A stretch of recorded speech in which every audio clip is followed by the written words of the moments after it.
We're just friends. So don't go.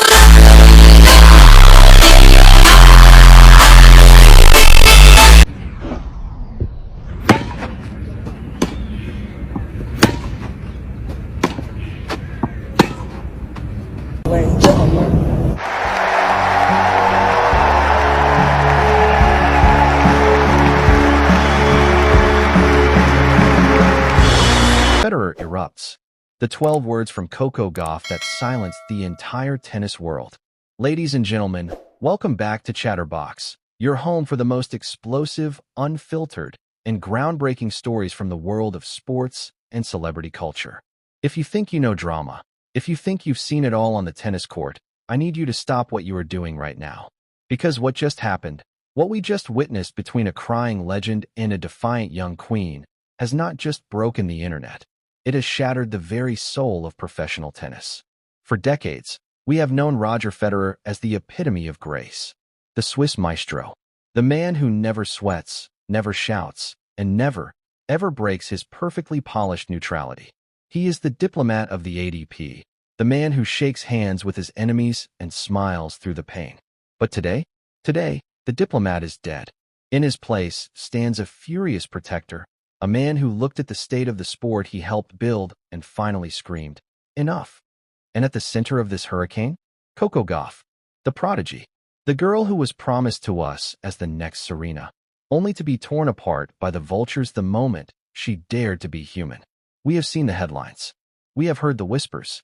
But nothing, absolutely nothing, prepared the world for the moment Roger Federer stepped up to a microphone, his face uncharacteristically dark, his hands trembling with suppressed rage, and delivered a monologue that will go down in history.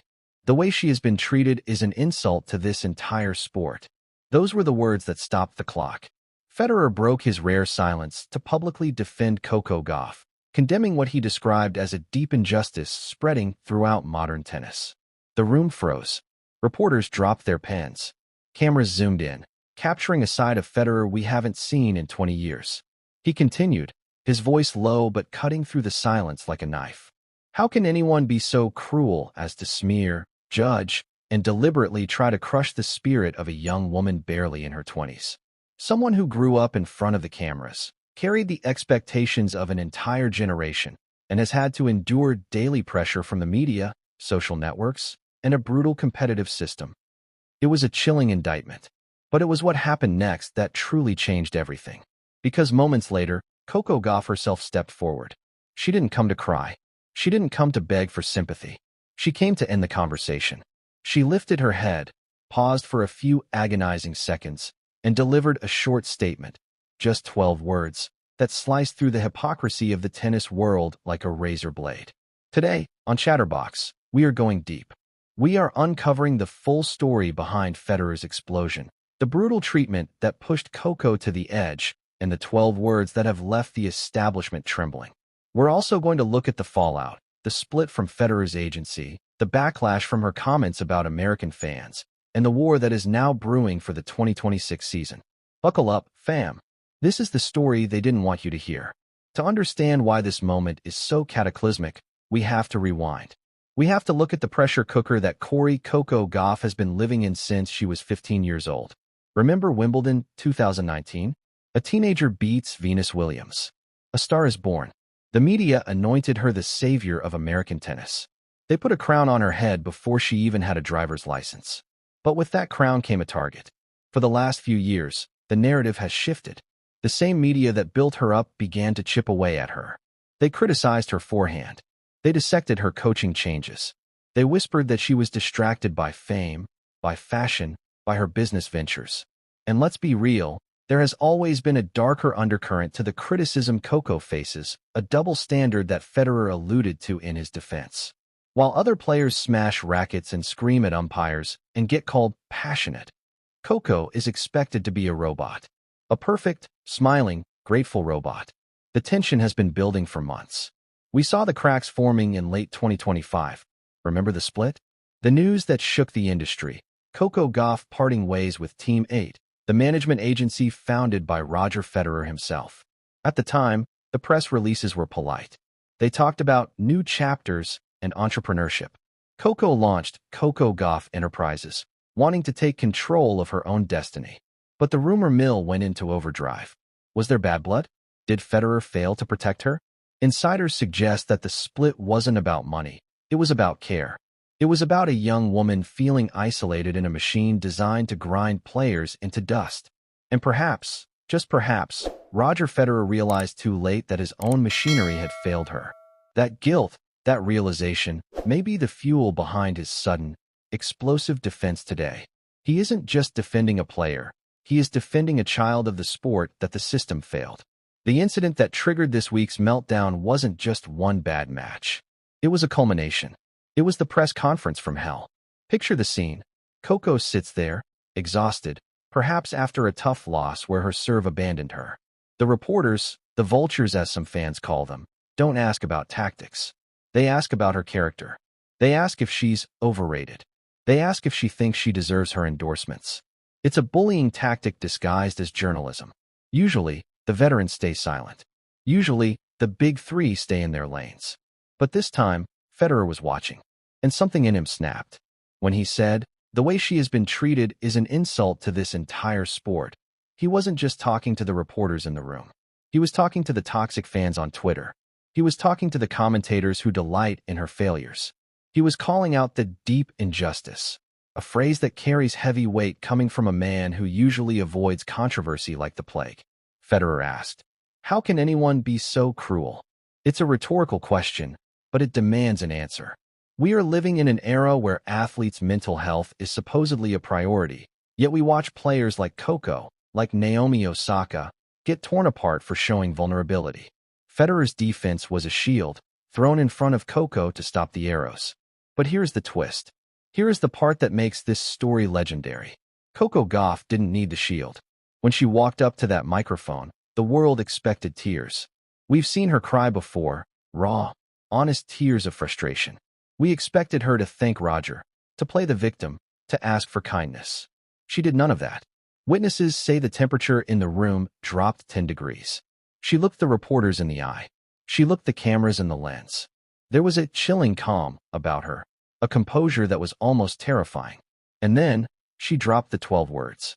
Now, while the transcripts are being scrubbed and the PR teams are panicking, sources have pieced together the essence of that statement. It wasn't a complaint. It was a declaration of war. It was a statement of absolute independence. I am done seeking your approval. From now on, I play for me. 12 words. Count them. I am done seeking your approval. From now on, I play for me. Or perhaps, as some other sources suggest, it was even more direct. You can break my silence, but you will never break my spirit. Whichever variation hits the history books, the sentiment was a clean cut. It was the sound of a generational talent severing the strings of the puppet masters. It was Coco telling the media, the critics, and even the fans, "You don't own me." The reaction was instantaneous. Locker rooms fell silent. You think other players didn't feel that? You think Aryna Sabalenka, Iga Swiatek, and Elena Rybakina didn't hear that and get a chill down their spines? Because a Coco Gauff who plays for herself, a Coco Gauff who has stopped caring what the world thinks, is the most dangerous player on the planet. This declaration links back perfectly to the controversy that started 2026. Remember just a few days ago? The United Cup. Coco dropped a truth bomb that had American fans clutching their pearls. She was asked about support from her home country, and she didn't lie. She said the U.S. fans were the worst compared to other countries when it comes to backing their own players abroad. People lost their minds. How dare she, they screamed. She's ungrateful. But look at it through the lens of today's 12 words. She was already telling us. She was already showing us that she is done pretending. She is done pretending that the toxic relationship with a demanding fan base is perfect. She is exposing the reality that in other countries, fans wave flags no matter what, but in America, you are only as good as your last win. Her clarification on X was just as telling. She said, "I was just honestly answering a question, simply an observation." She refused to apologize for her truth. And now, with Federer's defense backing her up, that truth has become a revolution. Let's talk about the Federer effect here. Why did Roger step in? Some say it's because he sees the potential for a total burnout. He saw it happen to others. He knows that if Coco walks away, And don't think for a second she wouldn't. Tennis loses its biggest future star. The sport cannot afford to lose Coco Gauff. The ratings, the sponsorships, the sheer electric energy she brings, it is irreplaceable. Federer knows the business of tennis better than anyone. His outburst was a desperate attempt to save the ecosystem from its own toxicity. And what about the deep injustice? Federer chose those words carefully. He's likely referring to the scrutiny that young, black, female athletes face, which is quantifiably different from their peers. By acknowledging this, Federer, the establishment darling, has validated the struggles of every player who has felt marginalized. It's a massive cultural shift. The ramifications of this moment are already rippling through the tennis world. Industry insiders are reporting emergency meetings at the WTA headquarters. Sponsors are reassessing their approaches. Media organizations are scrambling to establish new guidelines for player interactions. Because here's the thing. When Roger Federer, the most diplomatic figure in tennis history, calls you out publicly, you have a problem. When he uses words like cruel and disgusting to describe the treatment of a player, you can't just brush it off as hyperbole. This is a man who has spent his entire career being the peacemaker, the bridge between generations, the voice of reason. For him to explode like this means the situation has reached a breaking point. What's particularly fascinating is the timing of all this. We're on the eve of the Australian Open, the first Grand Slam of the year, and suddenly the entire narrative has shifted. Instead of talking about predictions and matchups, we're talking about systemic problems in how the sport treats its stars. Instead of analyzing forehands and backhands, we're examining the psychology of pressure and the price of fame. Coco Gauff has effectively hijacked the entire tennis conversation, and she did it with just 12 words. That's power. That's influence. That's someone who understands that in the modern media landscape, authenticity beats polish every single time. The social media response has been absolutely volcanic. Within hours of Federer's statement and Coco's response, hashtags like Stand with Coco and Federer Speaks Truth were trending worldwide. Tennis legends from multiple generations began weighing in. Billie Jean King posted a cryptic tweet about protecting our champions. Martina Navratilova shared an article about mental health in sports with the comment, "Read this. Then read it again." Even Venus Williams, who rarely engages in current tennis drama, liked several posts supporting Coco. The message was clear. The old guard is rallying around the new generation, and they're not going to let the media vultures pick apart another young star. But it's not just the tennis community that's paying attention. Athletes from other sports have started chiming in. NBA players, NFL stars, and Olympic champions have all referenced Coco's 12 words in their own social media posts. There's a recognition that what she's experiencing isn't unique to tennis.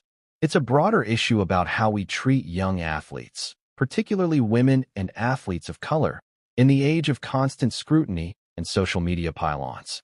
Coco has become, perhaps inadvertently, the face of a movement. Her refusal to bow to pressure, her willingness to speak her truth even when it's unpopular, and her determination to define success on her own terms have resonated far beyond the tennis court. Now let's talk about what this means for Coco's actual game, because ultimately, tennis is still played with rackets and balls, not press conferences and social media posts. The experts have been saying for months that Coco's biggest obstacle isn't technical, it's mental. Former coach Paul Annacone has pointed out that she has all the physical tools to dominate the women's game. Her athleticism is off the charts. Her court coverage is exceptional. When she's confident, her serve can be a weapon. But confidence has been the issue. She's been playing not to lose rather than playing to win. She's been second-guessing herself, overthinking every shot, carrying the weight of expectations on every ball strike. But here's the thing. Those 12 words might have just unlocked everything. I am done seeking your approval. From now on, I play for me. That's not just a statement for the media. That's a mental reset. That's permission she's giving herself to fail, to experiment, to play with freedom. Some of the greatest performances in tennis history have come from players who stopped caring about what anyone thought. Think about Serena Williams in her prime, steamrolling through opponents with an almost reckless confidence. Think about Rafael Nadal on clay, so locked into his own process that external pressure simply bounced off him. That's the version of Coco Gauff we might be about to see. The technical adjustments have already been happening. She's been working with Brad Gilbert, one of the most respected coaching minds in the game, and the results were evident in her 2023 U.S. Open victory. But technique alone doesn't win Grand Slams. You need the mental fortitude, the belief that you belong on the biggest stages. And that belief, it might have just crystallized in those 12 words.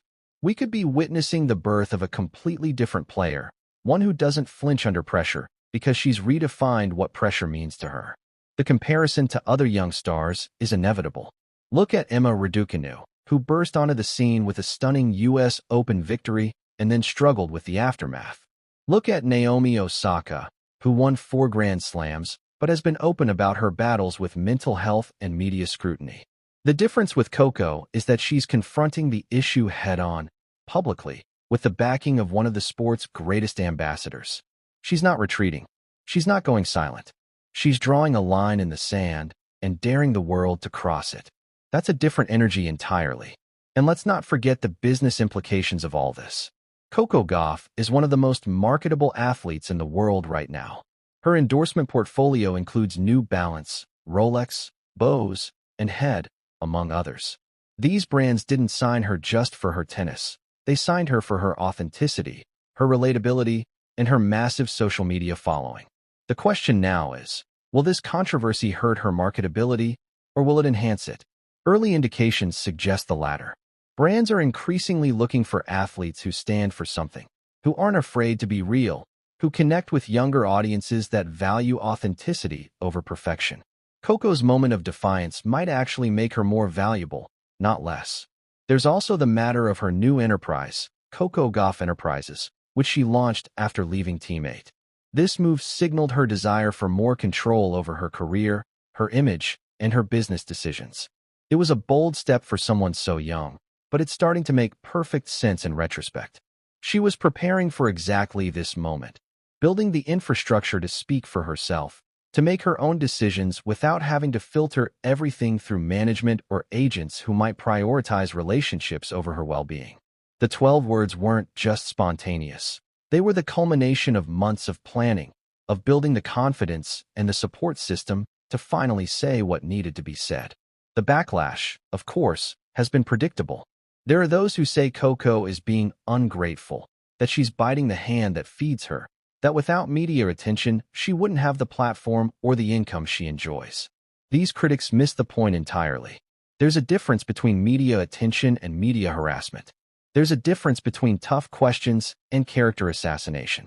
Coco isn't asking for softball interviews or constant praise.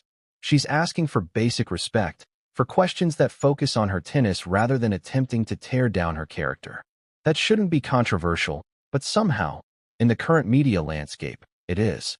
What makes Federer's intervention so powerful is that he's not someone you can easily dismiss. You can't call him a troublemaker or a complainer. This is a man who played through injuries without making excuses, who lost Grand Slam finals with grace, who never once blamed the media for any of his struggles. For him to speak up means something. It lends credibility and weight to Coco's position in a way that might not have been possible otherwise. It's like having the Pope vouch for your religious beliefs. You can't just ignore it or write it off as youthful rebellion or hypersensitivity. The question everyone is asking now is, what happens next? How does the media respond? How does the WTA respond? How do Coco's fellow players respond? The Australian Open is about to start, and you can bet every press conference, every interview, every player interaction is going to be filtered through this lens. Will reporters tone down the aggressive questioning? Will they double down, viewing this as an attack on press freedom? Will other players follow Coco's lead and start pushing back against questions they find inappropriate? We might be witnessing a fundamental shift in the player-media relationship, and it's happening in real time. There's precedent for this kind of moment changing a sport. Think about when athletes started kneeling during the national anthem to protest social injustice. The initial backlash was fierce, but it sparked a conversation that fundamentally changed how we think about athlete activism. Think about when female athletes began speaking up about unequal pay and conditions, movements that have led to real, tangible changes in multiple sports. Coco's 12 words might seem small in isolation, but they could be the opening salvo in a much larger battle about respect, mental health, and the treatment of young athletes. As for Coco herself, She's been conspicuously quiet since dropping those 12 words. No follow-up interviews, no Twitter threads, no Instagram stories. Just silence. And that silence is deafening. It's confident. It's powerful. She said what she needed to say, and now she's letting it breathe. She's letting the world react, debate, and hopefully reflect.